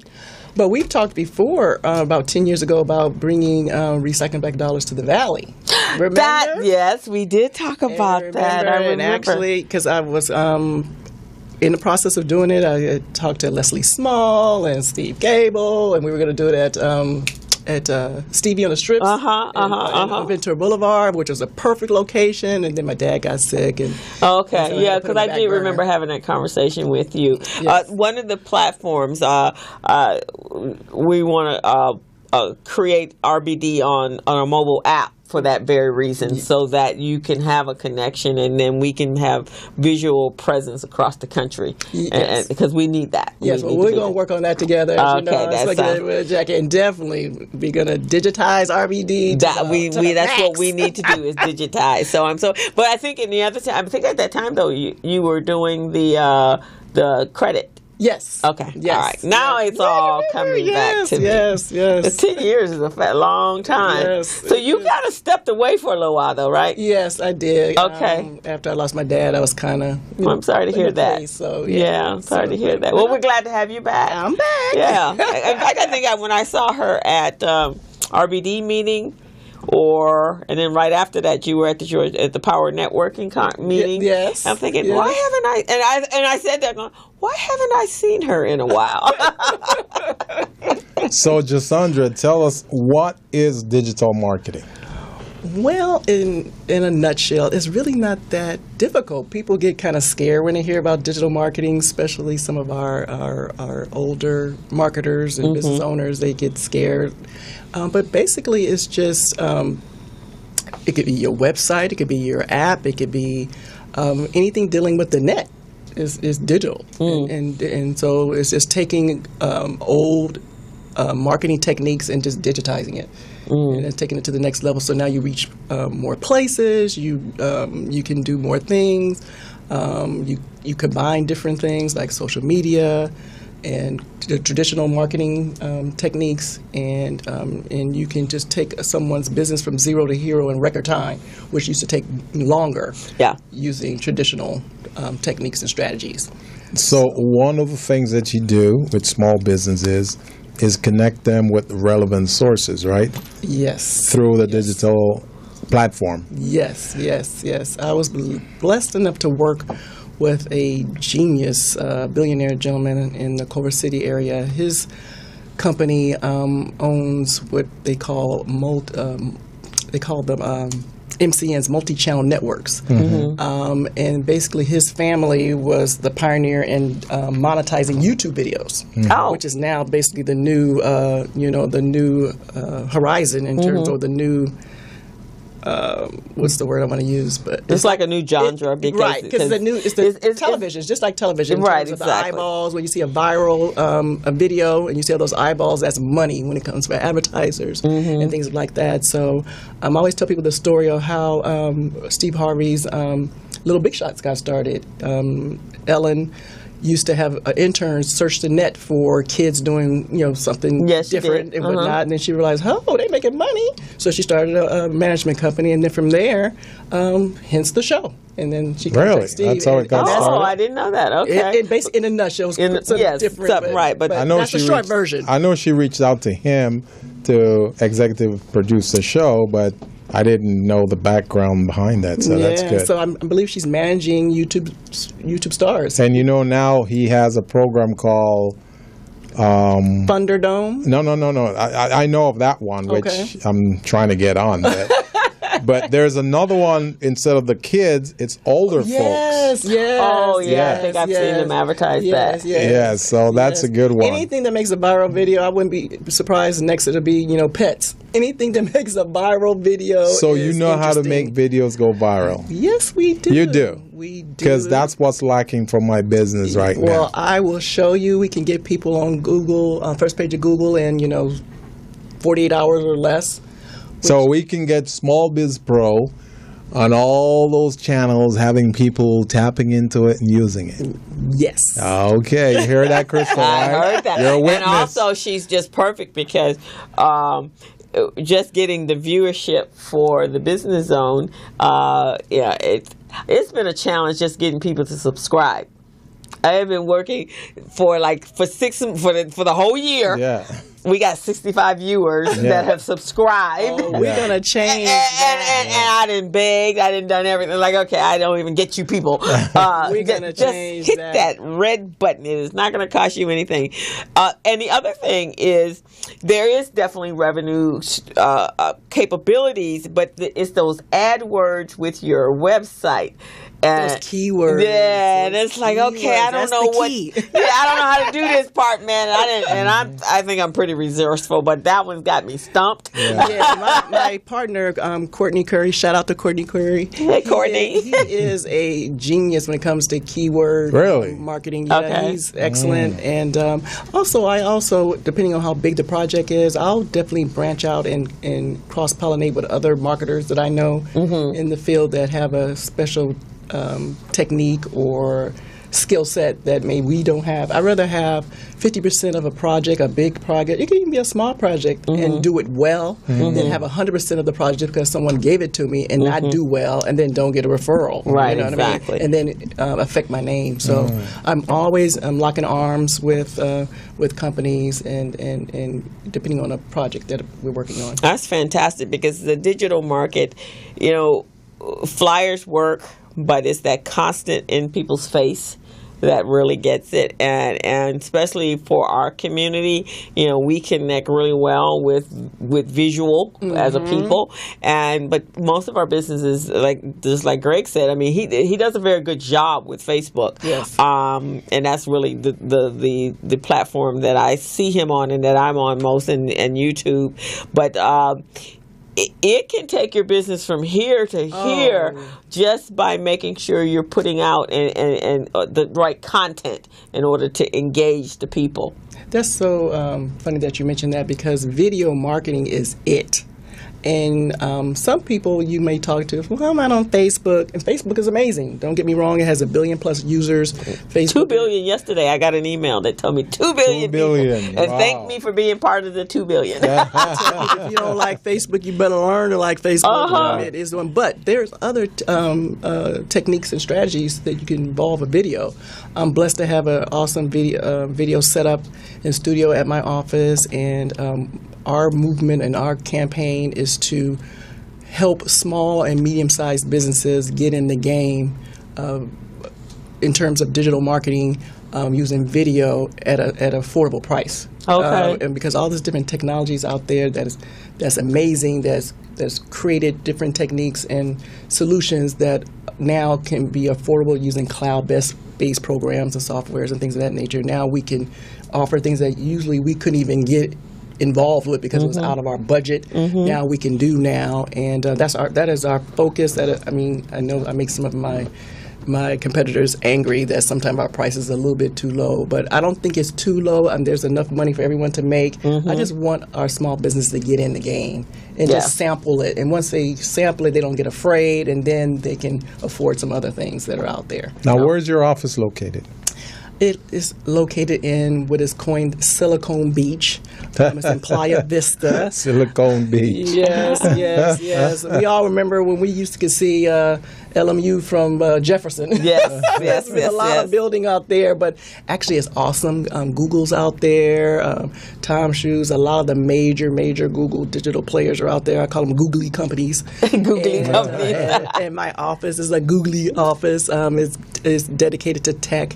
And so I always like to bring youth down there, and so they can see it, so they can get inspired. It's a beautiful, beautiful, beautiful office. Maybe we could bring the kids there for a little field. We need another field trip, I think. Yeah, bring them on. Yeah, we were trying to figure out where we wanted to take them on a second field trip. Yeah. Let me check with the staff there and see if we still have that we still have that space open. Oh, I would love that. That'd be fantastic. The video part, because I know I've bought, and I don't know about you, but on Facebook, I've bought quite a few things that I saw a video on Facebook. Yeah. And I'm thinking, wow, that's revolutionary. I got to have that. But just some of the, Facebook has a pro and a con, but there's been some pretty interesting things that I've run across on Facebook. I usually do on Sunday. That's my downtime. So Sunday morning when I wake up, I kind of go through Facebook. I have another app that I use called Flipboard, and especially if I have any networking events coming up, that's how I stay current with the things that I need to have, that I can have a conversation with people. So I utilize all of those for that benefit. The beauty of technology, there's so many other ways to distribute video. You can do it via text, you can do it via email, And so the fortune is in the list. It's getting your email list together, getting those phone numbers, and there's great ways that we can make some really affordable commercials for our clients, so they can market their clients via texting as well as emailing. So we can do it for a really affordable price, and it's really a great way to get started. That's good. In fact, I used for the nonprofit that I'm on their board, the tennis program that I'm involved with, Pete Brown junior tennis program. We actually created a crowdfund to take the kids to Baltimore for the centennial of the ATA. Okay. And we raised $27,000. Wow. And we did it on one of the crowdfunding platform, but we had like 4 or 5 of us. I maintained and managed the social media aspect of it, and every time one of the kids did something spectacular out there, we'd use that, and then somebody else would come back and donate $100, $25 to whatever it was. So we raised $27,000. So we're taking them at the end of the month. Wow. 13 kids and 4 chaperones. Wow. Yeah. Wow. So and that's the other area. You know, we're always talking about wanting money. Crowdfunding. If you do it right and you do it with that digital marketing piece to it, and you get someone's attention, a publicist, and they get it to the news or on one of the news channels or newspapers, there's your money for your business right there. That's right. That's why digital marketing is so important. It's all about engaging with the client and the customer, getting their attention. We have another flagship product that we have. It's called DigiBuddy. And what it is either an animated character or spokesperson, or we have actual live, human spokesperson. Oh, I like that. And we enhance websites, and they'll pop up and they'll talk, and we can give them any script that we need that for our BD. That would be great, right? That's happening. And small business as well. We're gonna make some DigiBuddies for you guys. Okay. But they're great, and we even have one of our favorites. It's called the Exit Buddy, and so when you go to click off the website, it'll pop up, hey, before you go, you can offer another. Oh, really? Oh, I like that. That's nice. And we even created our latest line. It's called Urban Buddies. Okay. So we have urban buddies that look like we do, and we have them for being a former hair salon owner, I knew that market, and I knew how powerful it was. So we created some urban buddies. So we have some also for the cannabis. So you heard me right. Oh, listen, my partner went to a workshop, 3-day workshop. That's huge. Yeah. So we're on the DL working on that project. Well, we might want you part of our, because I'm working on the piece where we can be part of the compliance.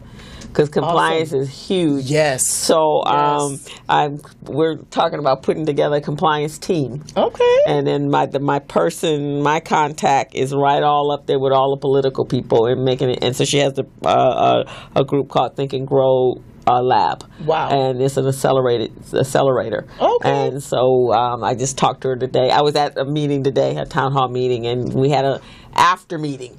And so I put down all of the things that we could do. Oh, that's so it's so we'll have come in from all angles. Yes. Sounds good. Gilbert's excited. He was excited when I told him when I came because that's a revolutionary platform, right? Wow. So last week on our show we had Ken Williams, who is the school director of University College of Beauty. Oh, okay. And so one of the things we want to talk to him, the beauty industry is that industry that is like $900 billion, right? And we don't have much of it, right? So I was telling him we need to teach. There needs part of the education process or education curriculum, there should be how to run a business. Yes. Because there's a young man, so when you get there next year to the PNC, there's a young man that I met at the PNC.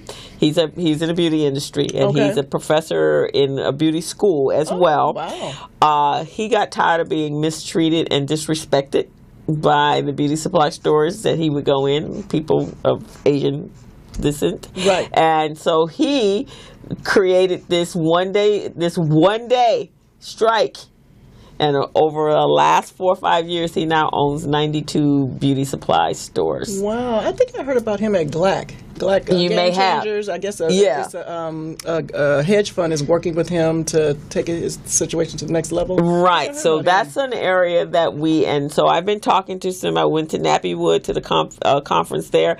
Wow. There are a number of stylists that are looking to do something different. Wow. And they're seasoned. They've been in the business for a while, right. And they would be perfect candidates to teach them the business side of it. And I love that. Being a former hair salon owner, you can't be behind the chair for the rest of your life. I mean, for health reasons, the standing and this and that. You definitely got to think of multiple streams. I want to, work with LC Green and talk about, because he has a program for hairstylists and things of that nature, and just work with them and just teach them, multiple streams. And you can't just be tunnel vision with the hair. You can't be behind this chair forever. No. I saw one of my old family friends back in the South. I mean, literally until she was 70, she was on a chair. There's a lady. There's my sister's cousin, Virgie. Virgie's 94 years old, and she's still behind the chair. She is not giving up her business. She's right over there on Crenshaw, across the street from Greg's. She is not giving up her. She says, "I still have plenty of things to do." Really? You're 94. She wants to make wigs. She still wants to train. I'm like, don't you want to retire? No, I don't want to retire. Oh, my God. So that's probably the oldest living hairstylist in the world is Virgie. But Ken's, the University College of Beauty, he's third generation. His mother actually, I think it was, his mother, right? His grandmother. She was she couldn't even, they wouldn't even allow her to go to the school when she went in 1929 or 1930.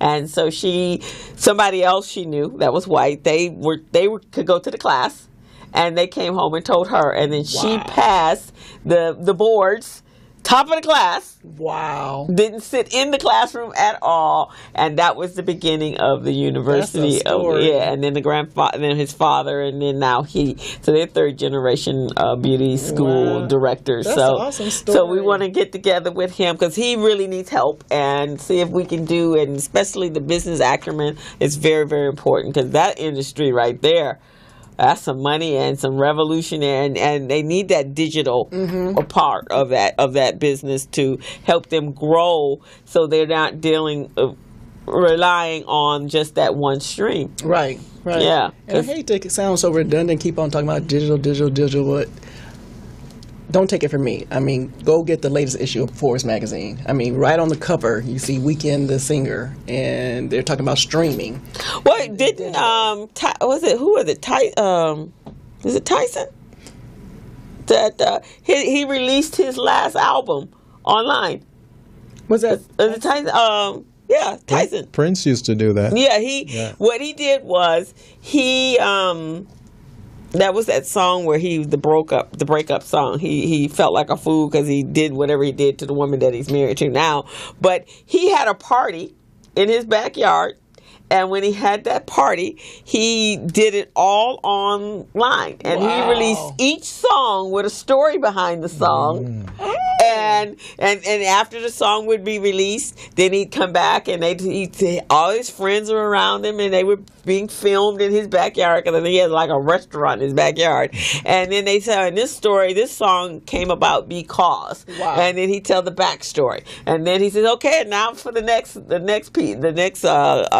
song, and then he'd do that, and that's how he dropped his album. Wow, that's amazing. That's amazing. And sold.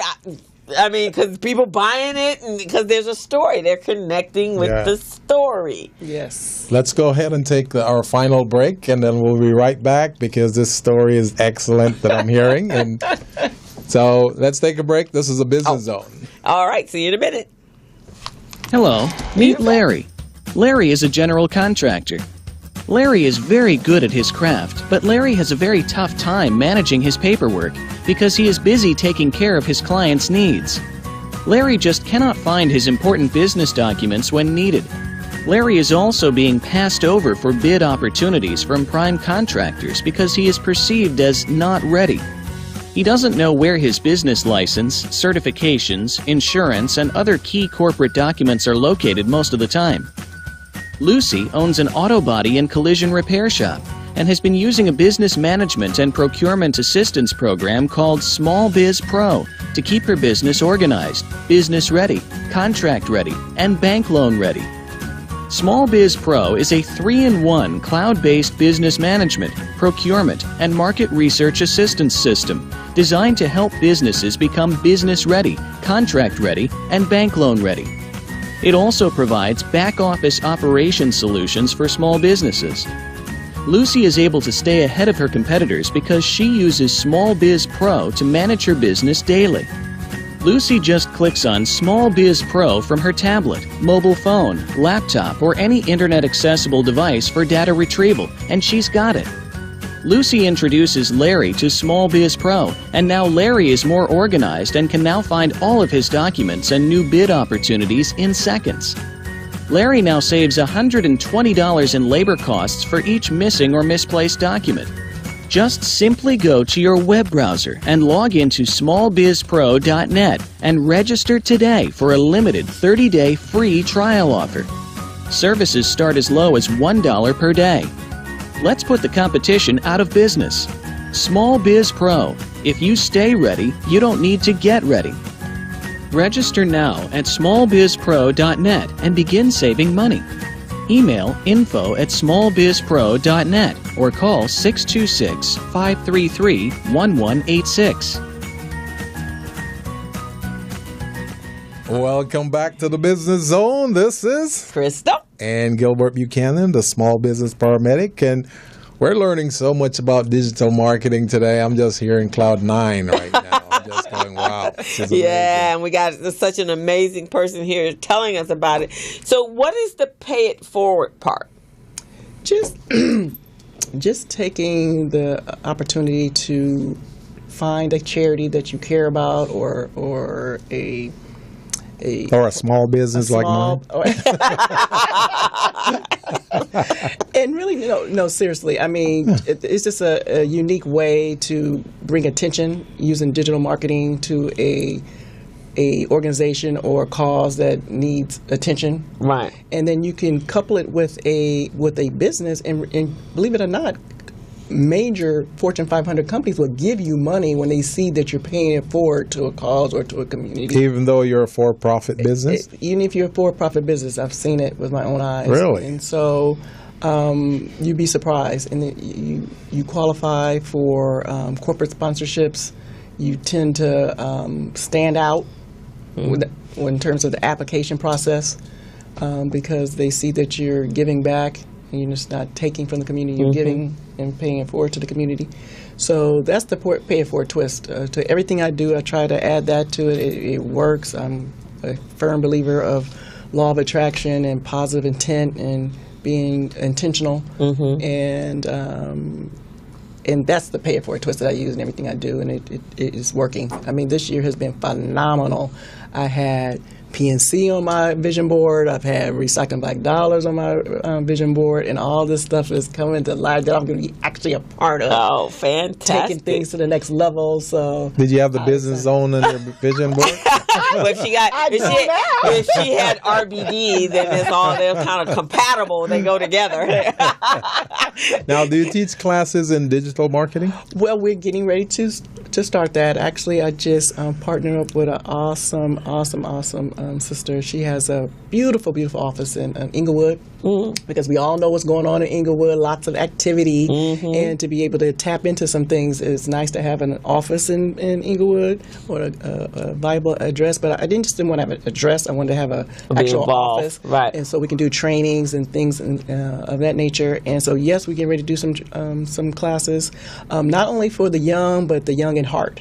Okay. Because lately I've been with certain clients that have been referred to me. Some of we call them cyber silvers, wannabes. And I've sit down with them, and they come to find out they're just being targeted by a lot of these companies. They're taking advantage of their lack of knowledge of digital marketing and just the digital space. And so now my heart is even pulling towards helping them as well as the youth close that digital divide. So we're going to start doing classes for our elders. Well, you know, there's a they're building a senior center. Yes, right there on Queen.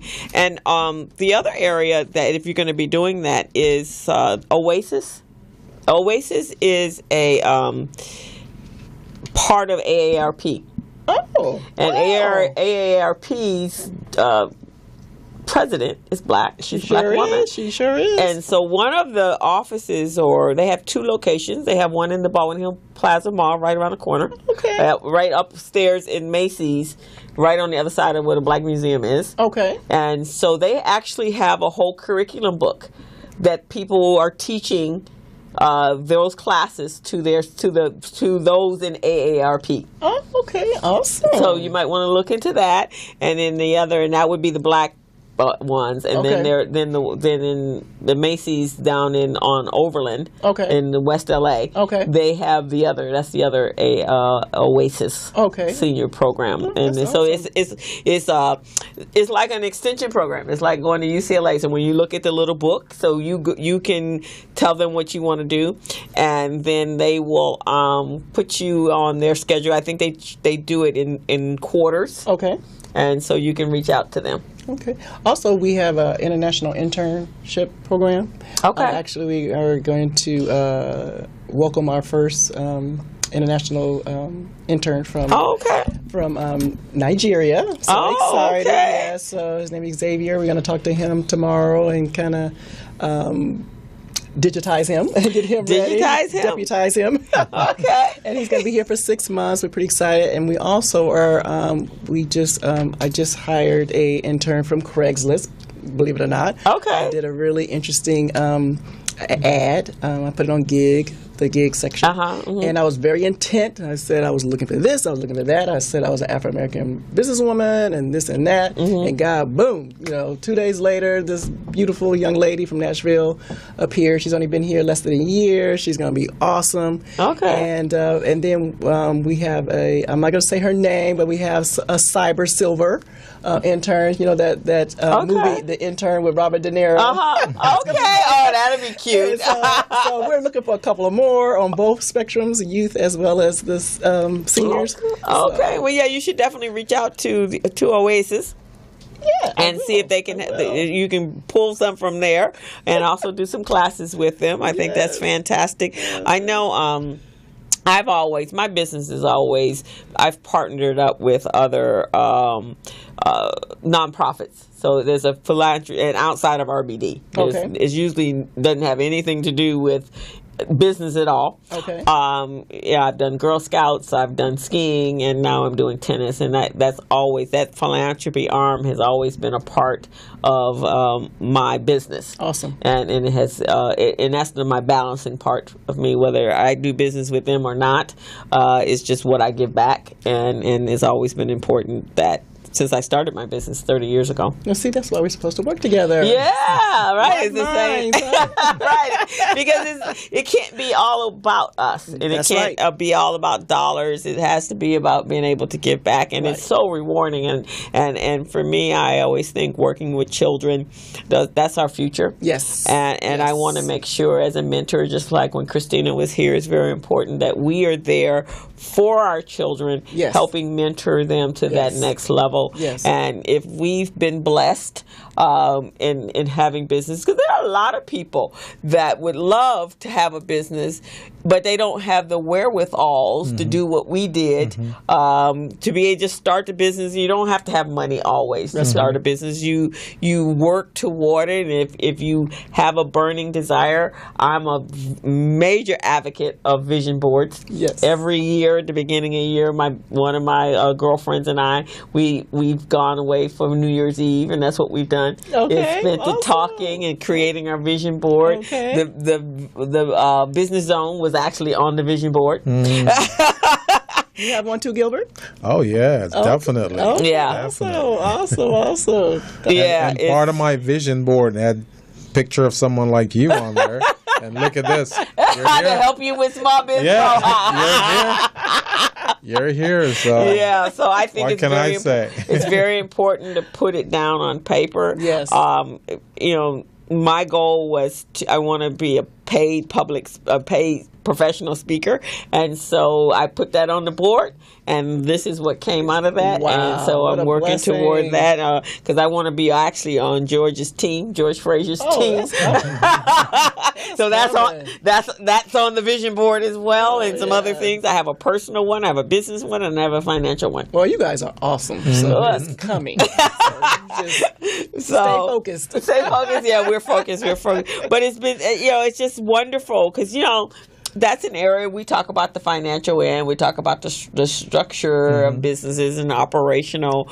But I think for our African American businesses or our urban businesses, they don't quite get how important it is to market their business.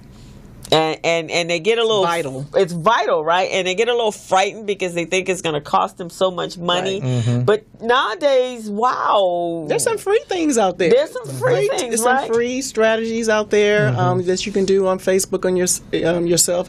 They're time consuming, but they're free and they work. Right, exactly. Even if it's just doing Facebook Live while you're doing what you do. That's right. And people seeing what you're doing. That's the important thing. And that's so funny that you said that. I have a cousin.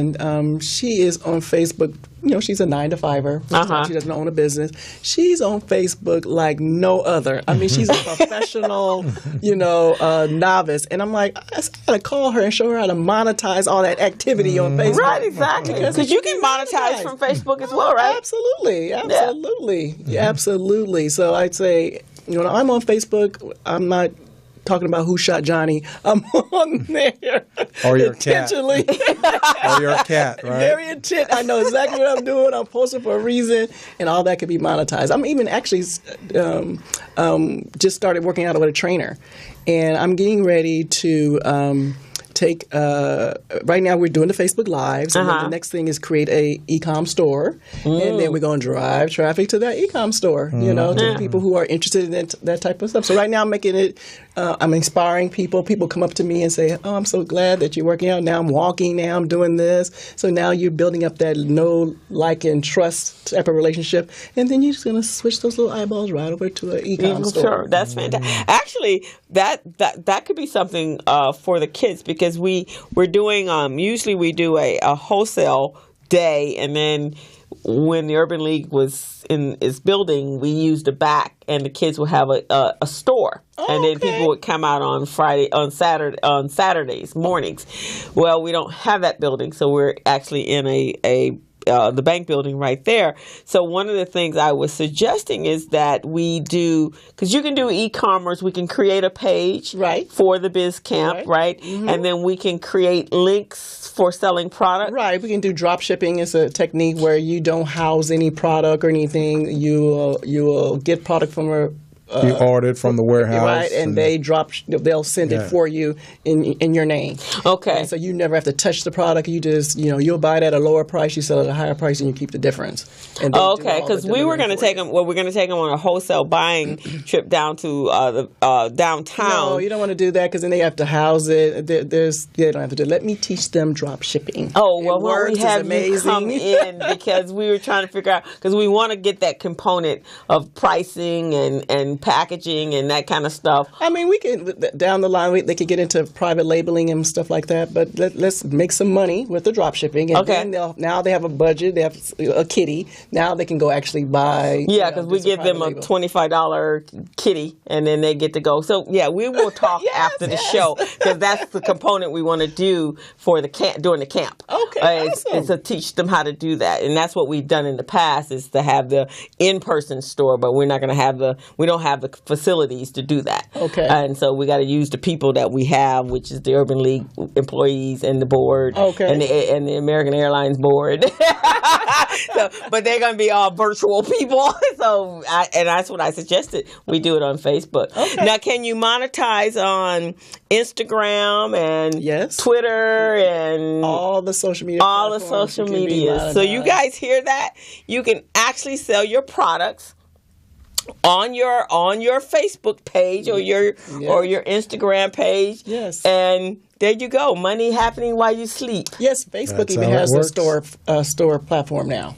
Yeah, I saw that. I think on RBD's social, I have that access, and then I have another group that I created, and I think we have that. Google has a platform people don't know about. Oh, really? I didn't know about that. They have it. So I'd like to know more about how Google works, because I have a Google Plus and I use all the other extensions, and I've used it for apps for business productivity. Okay. But I don't know how it works where I can utilize it, like to help promote the business I'll zone. show you. Oh, isn't she wonderful? You know, Gilbert saw it when you were at the seminar last. He's like, we got to do something with her. I don't know what we got to do with. We got to do something with her. I know talent when I see it. You know? He When I was see like, talent. can we just bring her on as part of our team? I said, Yeah. well, do we know what she does? He goes, that don't matter. I know she can. She gonna be good. That's right. So there you have it. So Thank David, you. when I told him, I said, when I called him on Monday, I said, guess who's gonna be on the show on Friday? He goes, who? I said, you're gonna be very excited. We got Joshandra coming. He goes, really? Hey, you know what I say when I teach my classes? You got to make your clients fall in love with you. Well, it was the reverse. You made me fall in love with you. So. He was like so There you excited go. because that class was amazing. I've been telling everybody I know. Ironically, the personality profile that we did, I did that for the intern. Yeah. Oh, did you? 3 days later, How and was it it? worked like a charm. Like a charm. See? Okay. I told Yes, you. I loved it. told I you. will be using it from here on out. Yeah, in fact, that's what he just said. Something you just said we're going to use for his clients. Oh, yeah. Yeah. So what were you? Remind me of the, I was Controller, persuader, analyzer, and analyzer, persuader, What's the S, I think. stabilizer. That's what I was, a persuader, stabilizer. Okay, all right. So that means you're good at marketing then, huh? And I'm persuaded. Well, in that class, because remember how he preferenced it. Right. As you are here. So I was persuader Right. there. But in normal world, if I'm in the RBD world, I'm a persuader analyzer. Right. Yeah. And that's what he Your kept finance saying. background. Yeah. He kept saying that she's got to be. I just can't wait. but because he had said what he did. But I did it for my sister that night when I came home. And so she is a stable... a stabilizer analyzer. Oh, okay. She really enjoyed taking it. But it's wonderful. I told everybody and their grandmother who would listen to me that was the best class. I almost didn't even go. I was so glad I came, and I enjoyed every minute. I'm going to launch another workshop, and this time we want to get maybe 25 people in there or so. Awesome. It's going to be phenomenal. Well, I'm bringing 25 people with me, so you have to get a bigger That's what spot. I'm talking about. Well, and this one is, Edison kind of tells us who we have, and I was so happy that we got him this time because that's it's the EDGE program. Yeah. So as a conduit to getting our funding, we host those classes, and they're EDGE program classes, but he's one of the EDGE trainers, and so he's doing the next one will be by someone else. I can't remember who his person, but so you'll see that program in different topics. Oh, okay. So you'll see the next one will be different people. Okay. A different person in the next. You mean next month it's going to be somebody else? Uh huh. Yeah. What? Yeah. I know. It's going to be somebody else. But we're going to work on getting Gilbert to do a whole series for us. Yeah, we're going to work on getting that. No, you're not certified, are you? Certified for what? Small business, minority, woman owned. Oh, yeah, yeah. Oh, okay. Oh, yes. Okay. Oh, yes. Okay. Because we're going to do some classes. And So we're just going to bring you on the team. And then you don't have to worry about when he's going to be teaching next. You can be right there with him. So there you have it. I'm here listening to you, and in my mind, I'm already figuring out, okay, this project, Crystal on this project. Joshandra on that project. Cammy on the project. I got all three of you guys. It's a 4-person team right here. Gilbert and his Charlie's Angels. That's what I'm talking about. That's what I'm talking about. So, because here's what I'm thinking.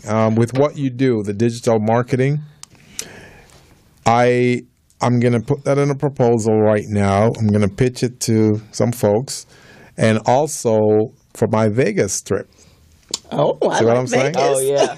Because he's got a contract in Vegas with preparing cool. the business owners. Cool. so, I want to do the bookkeeping piece and I want to do the digital marketing piece. Awesome. So That would be fantastic. just want to let you guys know that the brain is always thinking. And then we're gonna be the compliance team for the cannabis That's what I'm coalition talking about. there going on. We gonna be like the dream team. That's what I'm talking about. Dream team is on the road. That's what I'm talking about. So right now we got about 2.5 minutes to go before we call it It's quits over tonight. already? I know. So we want to just wrap up something, reiterate how our listeners, our entrepreneurs can get a reach hold out of to you. Well, everyone can go to my website, www.iamdigital.pro. Once again, that's www.iamdigital.pro. Beautiful. And you can just email us. The phone number's there. You can call us, and we'd love to sit down with you. We do a free consultation, and we will digitize you to the next level of business. So we're meeting after this, right? After the show is over, right? Yeah, well, we got to definitely meet with Calvin. Yeah. Oh, we're meeting Calvin today? Yeah. I thought we were meeting with you. No offense, Calvin. Okay, so Crystal, you want to tell us what's coming up? So what we have coming up is tomorrow. There is a orientation for the for the youth entrepreneur program, Biz Camp. So anyone with any children between the ages of 14 and 18, we'd love to have them. It's an amazing 10-day intensive camp, and your child will be an entrepreneur with an actual business that they can just send zooming out in there to make all kinds of money. And here's the deal, guys. The camp is free. But even better than free, we're paying your children to come to camp because the kids will get a participation fee. And on top of that, if they win the competition, there's a first, second, and third place prize. So sign up and give me a call at 323-447-7272, and I'll get you an application or the information as to where the camp is. But it is going to be tomorrow morning from 10 a.m. to 12 p.m. And it has 4401 Crenshaw Boulevard. It's free parking in the back. Bring your kids, and the program is free. And we'd love to have your kids for the next 14 days. And I'm one of the instructors. So it's going to be fun and exciting, and we want them there. Excellent. Well, with that being said, do you have anything else you want to talk about, or it's 5 o'clock now? It's 5 o'clock. Time flies when you're having fun. This time flies so much. This has been a great show. We talked about some great things. We had Dulan Soul Food here with his guest, Christina Hill, who is a scholarship winner of the program. Awesome young lady. And she needs you guys to buy one of her tickets that the money will go toward a scholarship for her time at Howard University in Washington, D.C. So each one help one, right? Reach one. And each one reach one, help one. Yes. Pay it forward. Yes. Let's help our own. Let's make sure this young lady gets all that she needs and support that she needs so she can have an amazing year in college. So with that being said, we want to thank you for watching and participating in our show. This is the Business Zone with Crystal and Gilbert Buchanan, the small business paramedic, and we're out. All righty. And thank you, Miss Joshandra, for being on the show. Hello, meet Larry. Larry is a general contractor. Larry is very good at his craft, but Larry has a very tough time managing his paperwork because he is busy taking care of his clients' needs. Larry just cannot find his important business documents when needed. Larry is also being passed over for bid opportunities from prime contractors because he is perceived as not ready. He doesn't know where his business license, certifications, insurance, and other key corporate documents are located most of the time. Lucy owns an auto body and collision repair shop and has been using a business management and procurement assistance program called Small Biz Pro to keep her business organized, business ready, contract ready, and bank loan ready. Small Biz Pro is a 3-in-1 cloud-based business management, procurement, and market research assistance system designed to help businesses become business ready, contract ready, and bank loan ready. It also provides back-office operation solutions for small businesses. Lucy is able to stay ahead of her competitors because she uses Small Biz Pro to manage her business daily. Lucy just clicks on Small Biz Pro from her tablet, mobile phone, laptop, or any internet-accessible device for data retrieval, and she's got it.